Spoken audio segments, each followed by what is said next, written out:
ये कहानी हमें बलोचिस्तान से अली ने भेजी है और उनका कहना है कि बचपन का एक मंजर आज तक उनके जहन से मिटा नहीं।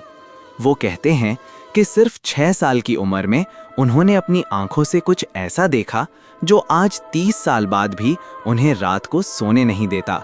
एक लड़की, एक सुनसान हाईवे और एक ऐसा लम्हा जहां एक तेज रफ्तार ट्रक उसके आर पार गुजर गया, लेकिन वो फिर भी वहीं खड़ी मुस्कुराती रही। आज सुनते हैं ये वाकया उन्हीं की जुबानी। मेरे अब्बा, असद के अब्बा, एक नामवर ट्रक ड्राइवर थे। उनके हाथों में स्टीयरिंग व्हील एक खिलौने से ज्यादा कुछ नहीं था। उन्होंने पाकिस्तान के हर कोने की सड़कें नापी थीं। हर पहाड़ की चढ़ाई और हर दर्रे की उताराई उन्हें ज़बानी याद थी। लेकिन 2007 की वो सर्द रात बलोचिस्तान के उन बर्फीले पहाड़ों में कुछ ऐसा हुआ जिसने मेरे बहादुर अब्बा को अंदर तक हिला दिया। आज भी जब उस रात का जिक्र छिड़ता है, उनकी आंखों में एक अजीब सी चमक आ जाती है, डर की, हैरत की और शायद उस अनजाने की जिसे उन्होंने सिर्फ महसूस किया था। मैं अक्सर अब्बा से उनकी कहानियां सुना करता था। उनकी आवाज में वो जादू था कि रेगिस्तान की तपती दोपहर भी बर्फीले तूफान में बदल जाती थी। लेकिन ये कहानी अब्बा ने कभी खोलकर नहीं सुनाई। उन्होंने सिर्फ इशारों में, टुकड़ों में बताई। मुझे इसे खुद ही जोड़ना पड़ा, उनकी खामोशियों में छिपे राजों को समझना पड़ा। वो दिसंबर का महीना था, कड़ाके की सर्दी पड़ रही थी। अब्बा को क्वेट्टा से एक जरूरी खेप लेकर ग्वादर जाना था। उनका पसंदीदा हीनो ट्रक, जिसे वो प्यार से सुल्तान कहते थे, पूरी तरह तैयार था। अब्बा, इतनी बर्फ में क्या जरूरत है जाने की? मैंने एक शाम उनसे पूछा था। मेरी आवाज में चिंता साफ झलक रही थी। उन्होंने अपनी मूंछों पर ताव दिया। अरे बेटे, ये तो मेरा रोज का काम है, बर्फ क्या बिगाड़ेगी मेरा, अल्लाह मालिक है। उनकी आंखों में वही पुरानी चमक थी, वही आत्मविश्वास जो मैंने हमेशा देखा था। लेकिन ये कहानी अब्बा ने कभी खुलकर नहीं सुनाई। उन्होंने सिर्फ इशारों में, टुकड़ों में बताई। मुझे इसे खुद ही जोड़ना पड़ा, उनकी खामोशियों में छिपे राजों को समझना पड़ा। वो दिसंबर का महीना था, कड़ाके की सर्दी पड़ रही थी। अब्बा को क्वेट्टा से एक जरूरी खेप लेकर ग्वादर जाना था। उनका पसंदीदा हीनो ट्रक, जिसे वो प्यार से सुल्तान कहते थे, पूरी तरह तैयार था। अब्बा, इतनी बर्फ में क्या जरूरत है जाने की? मैंने एक शाम उनसे पूछा था। मेरी आवाज में चिंता साफ झलक रही थी। उन्होंने अपनी मूंछों पर ताव दिया। अरे बेटे, ये तो मेरा रोज का काम है, बर्फ क्या बिगाड़ेगी मेरा, अल्लाह मालिक है। उनकी आंखों में वही पुरानी चमक थी, वही आत्मविश्वास जो मैंने हमेशा देखा था। उन्हें कहाँ पता था कि इस बार उनका सामना किसी आम दुश्मन से नहीं, बल्कि उस चीज से होने वाला था जिसकी कोई शक्ल नहीं थी, कोई वजूद नहीं था, सिर्फ एक एहसास था। रात गहरा रही थी जब अब्बा ने क्वेटा छोड़ा। बलोचिस्तान के पहाड़ अपनी विशालता और खामोशी में एक अलग ही दुनिया रखते हैं। दिन में भी जहां सन्नाटा पसरा रहता है, वहां रात का आलम तो और भी भयानक होता है। अब्बा ने बताया कि जैसे जैसे वो ऊंचाई पर चढ़ते गए, बर्फबारी तेज होती गई। उनकी हेडलाइट्स सिर्फ कुछ फीट तक ही रास्ता रोशन कर पा रही थीं। हवा की सरसराहट अब चीख में बदल चुकी थी।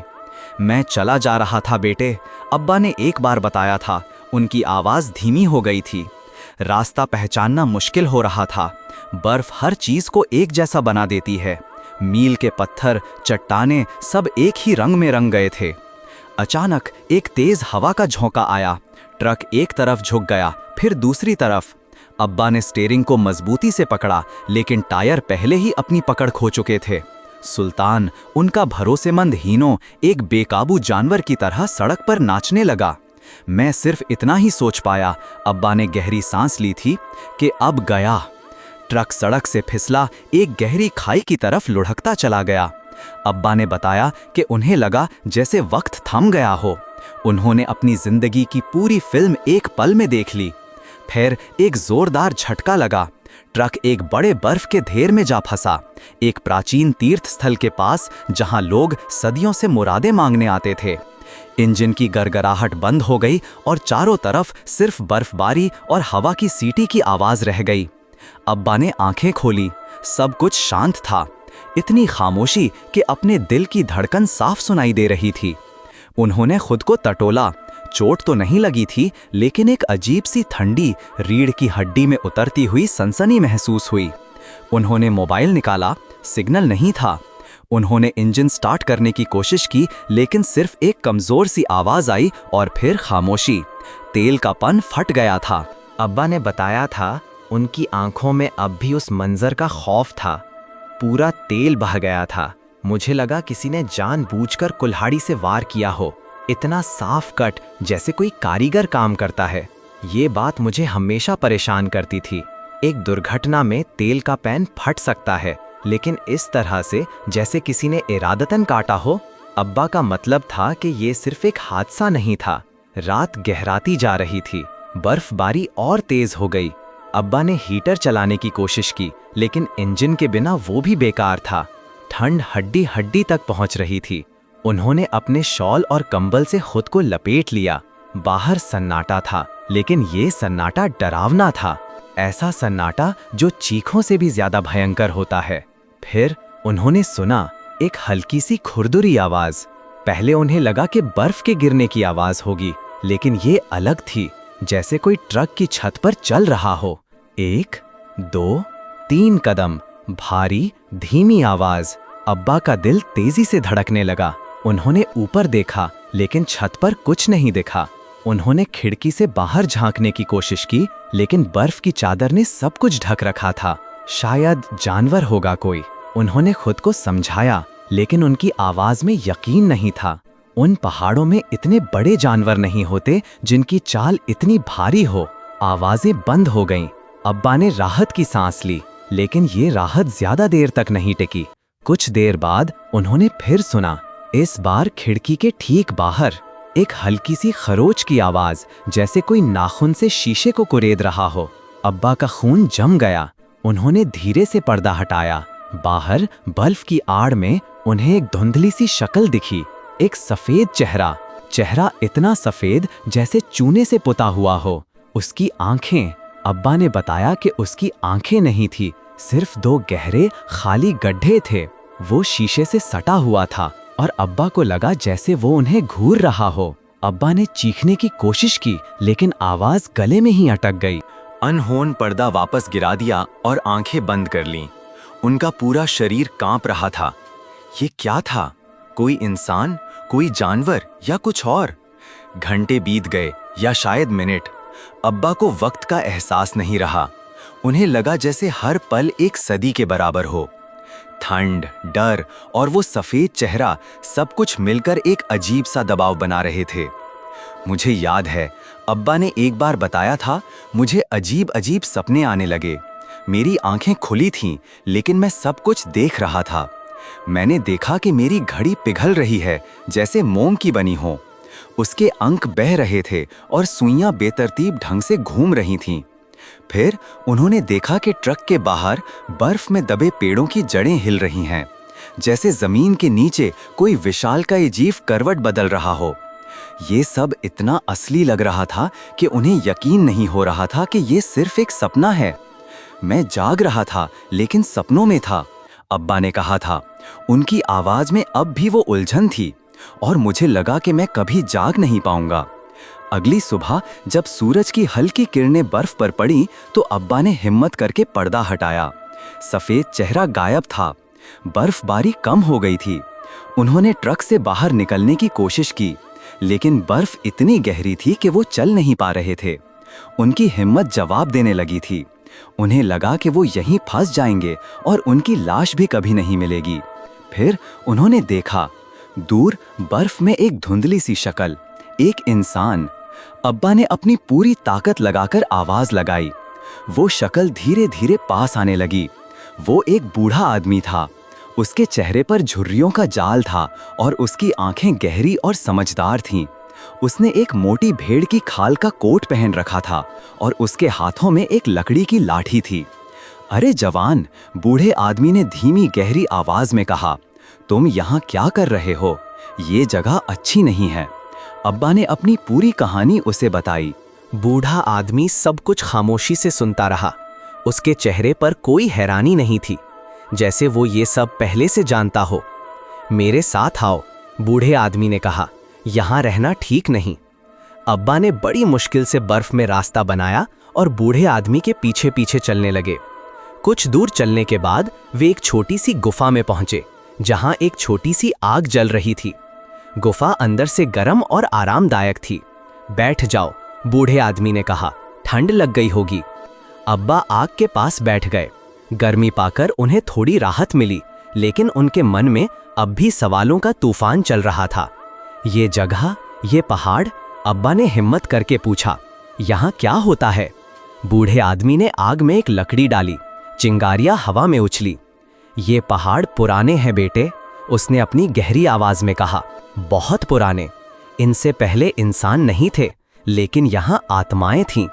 ऐसी आत्माएं जो वक्त और इंसानी दिमाग से खेलना जानती हैं। अब्बा ने उसकी तरफ देखा। आत्माएं? आप क्या कह रहे हैं? तुमने वो सफेद चेहरा देखा होगा, बूढ़े आदमी ने कहा। उसकी आंखों में एक अजीब सी चमक थी। वो यहाँ के रखवाले हैं। वो नहीं चाहते कि कोई उनकी दुनिया में दखल दे। जब कोई भटकता है तो वो उसे डराते हैं, उसका दिमाग घुमा देते हैं, वक्त का खेल खेलते हैं। तुम्हें लगा होगा कि घंटे मिनटों में बदल गए या सपने असली लग रहे थे, नहीं? अब्बा ने सिर हिलाया। हाँ, बिल्कुल ऐसा ही हुआ। ये उनकी कला है, बूढ़े आदमी ने कहा। यहाँ का वक्त अलग चलता है। तुम 3 दिन से यहाँ फंसे हो, लेकिन तुम्हें लगा होगा कि सिर्फ एक रात बीती है। अब्बा को झटका लगा। 3 दिन? उन्हें यकीन नहीं हो रहा था। उन्हें लगा था कि वो सिर्फ एक रात सोए हैं। और तेल का पन? अब्बा ने पूछा। वो किसने काटा?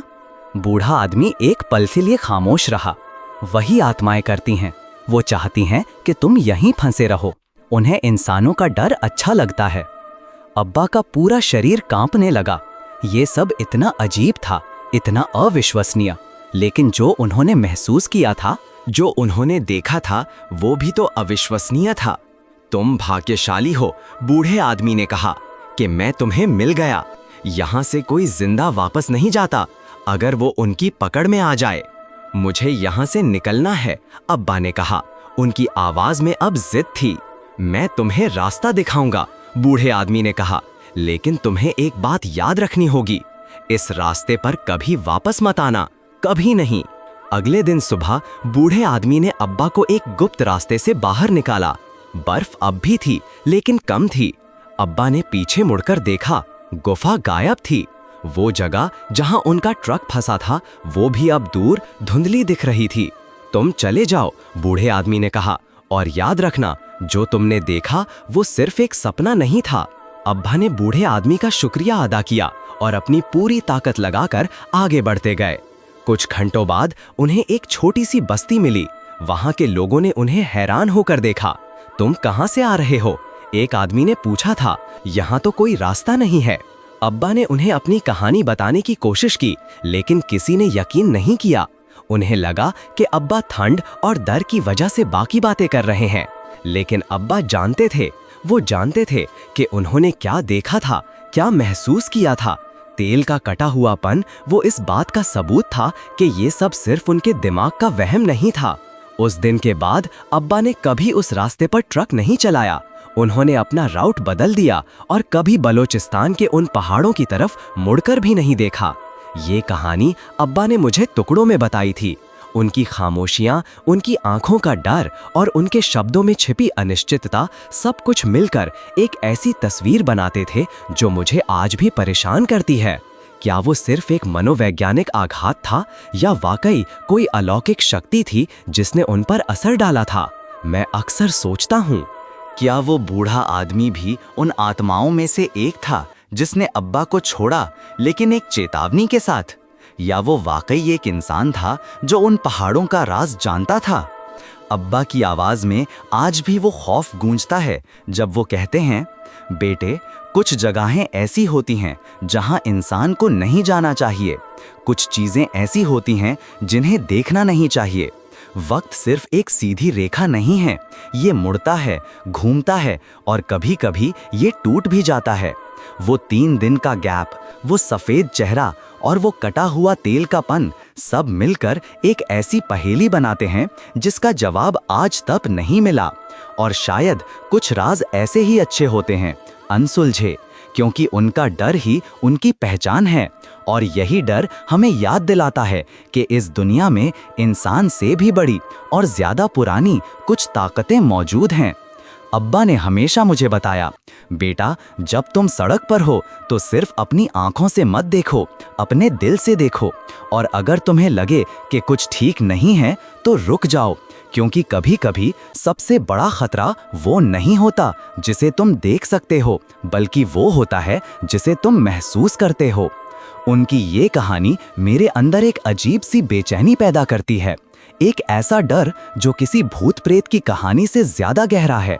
ये डर उस अनजाने का है, उस अदृश्य का है जो वक्त और दिमाग की सीमाओं को तोड़ सकता है।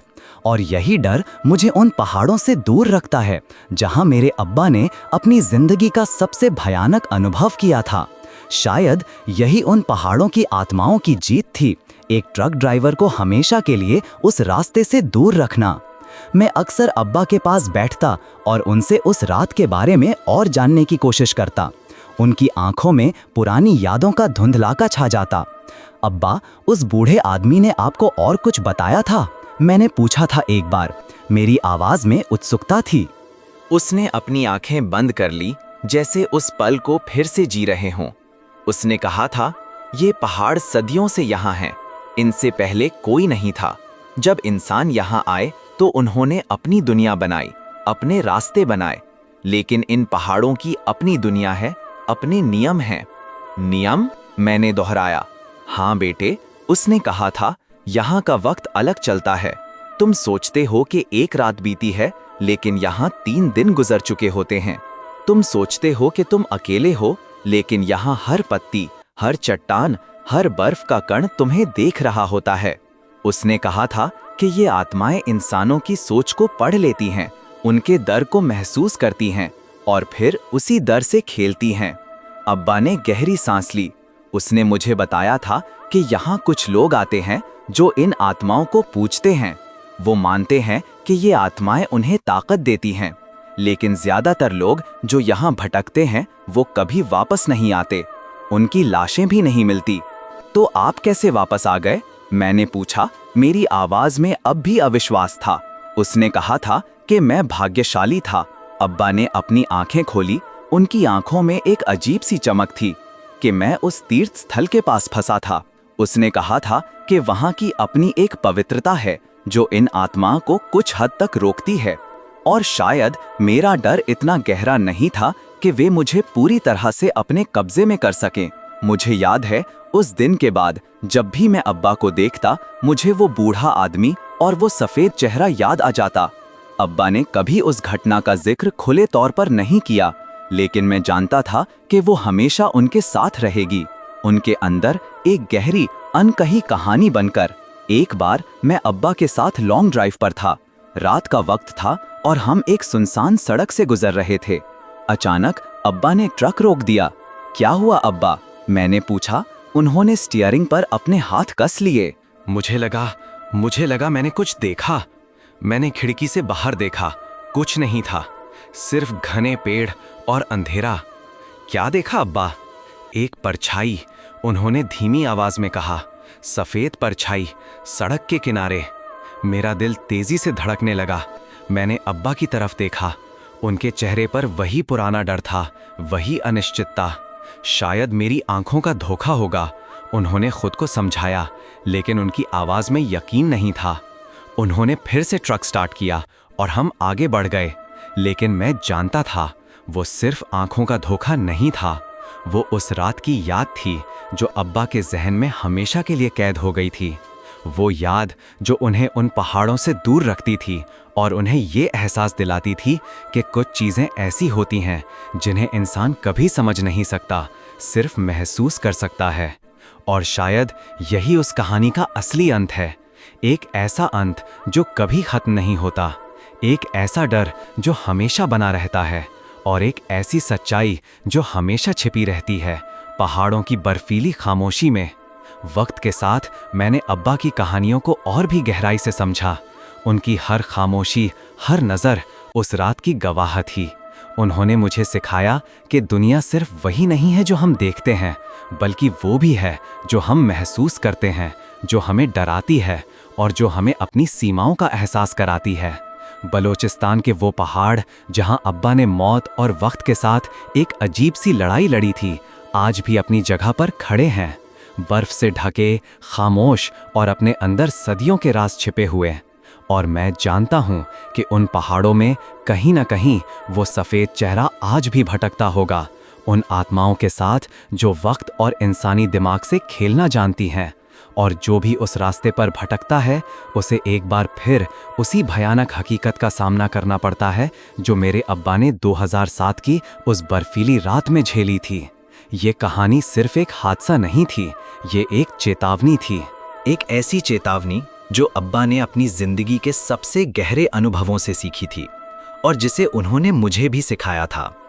कभी कभी बेटे, अब्बा ने एक बार मुझसे कहा था, एक हादसा सिर्फ एक हादसा नहीं होता, वो एक पैगाम होता है, एक ऐसी दुनिया से जिसे हम नहीं जानते। और मैं जानता था कि वो सही कह रहे थे। वो पैगाम, वो चेतावनी मेरे अब्बा के साथ हमेशा रहेगी और मेरे साथ भी, एक ऐसी कहानी बनकर जो मुझे हमेशा उन पहाड़ों से दूर रखेगी और उस अनजाने डर से आगाह करती रहेगी जो बलोचिस्तान की बर्फीली रातों में छिपा है। उस रात के बाद अब्बा का ड्राइविंग का तरीका भी बदल गया था। वो पहले से ज्यादा सतर्क हो गए थे। हर मोड़ पर, हर अंधेरे हिस्से में उनकी आंखें कुछ तलाशाती रहती थीं। वो अब सिर्फ सड़क पर नहीं देखते थे, बल्कि सड़क के पार, पेड़ों के बीच और आसमान में भी कुछ ढूंढते रहते थे, जैसे उन्हें डर हो कि वो सफेद चेहरा फिर से कहीं से भी निकल आए। उनकी आवाज में वो पुरानी बेफिक्री अब नहीं थी, उसकी जगह एक गहरी समझ ने ले ली थी, उस अनजाने की समझ जिसे उन्होंने इतना करीब से देखा था। मैं अक्सर अब्बा से पूछता, अब्बा, आपको कभी वो बूढ़ा आदमी फिर दिखा? वो सिर हिलाते, नहीं बेटे, कभी नहीं, जैसे वो कभी था ही नहीं, जैसे वो भी उन पहाड़ों का एक हिस्सा था, एक भ्रम। मुझे याद है, एक बार हम एक पहाड़ी दर्रे से गुजर रहे थे। अब्बा ने अचानक अपनी आंखें बंद कर लीं और उनके हाथ स्टीयरिंग पर कस गए। क्या हुआ अब्बा? मैंने पूछा। उन्होंने धीरे धीरे आंखें खोली। मुझे लगा मैंने उसकी आवाज सुनी, वही पुरानी आवाज। किसकी?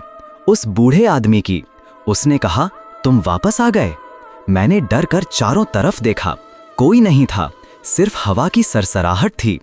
शायद ये सिर्फ आपकी कल्पना है अब्बा। उन्होंने लंबी सांस ली।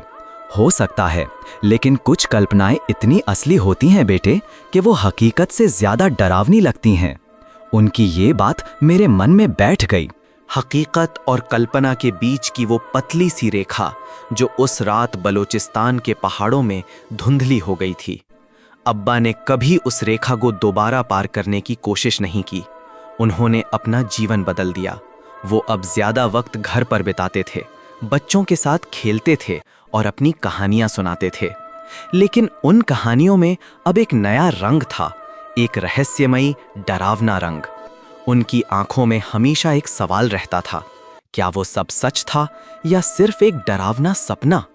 लेकिन तेल का कटा हुआ पन, वो सफेद चेहरा और वक्त का वो अजीब सा खेल, सब कुछ मिलकर एक ऐसी पहेली बनाते थे जिसका जवाब किसी के पास नहीं था। और शायद यही उस कहानी की असली खूबसूरती थी, उसकी अनसुलझी प्रकृति। उस दिन के बाद जब भी मैं बर्फबारी देखता, मुझे उन पहाड़ों की याद आ जाती।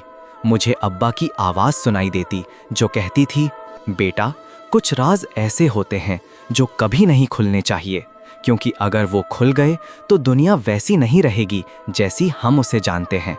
और मैं जानता था कि वो सही कह रहे थे। उन पहाड़ों में, उस तीर्थ स्थल के पास आज भी कुछ ऐसा है जो इंसानी समझ से परे है, कुछ ऐसा जो वक्त और दिमाग से खेलता है और जो किसी भी ट्रक ड्राइवर को, चाहे वो कितना भी बहादुर क्यों ना हो, हमेशा के लिए बदल सकता है। ये कहानी सिर्फ अब्बा की नहीं थी, ये उन पहाड़ों की भी थी जो सदियों से अपने राजों को बर्फ की चादर के नीचे छुपाए हुए हैं। और मैं जानता हूँ कि ये राज हमेशा वहीं रहेंगे, अनसुलझे, अनकहे और हमेशा डरावने। आज भी जब मैं मरी के उस हाईवे का नाम सुनता हूँ, मेरी रूह तक ठंडी हो जाती है। और एक सवाल मेरे जहन में गूंजता है, क्या वो सिर्फ मेरा वहम था या मैं वाकई किसी और दुनिया की चीज देख रहा था? अगर आपके साथ भी कभी कोई ऐसा वाकया हुआ हो जो आज तक समझ नहीं आया, तो नीचे कमेंट्स में जरूर शेयर करें।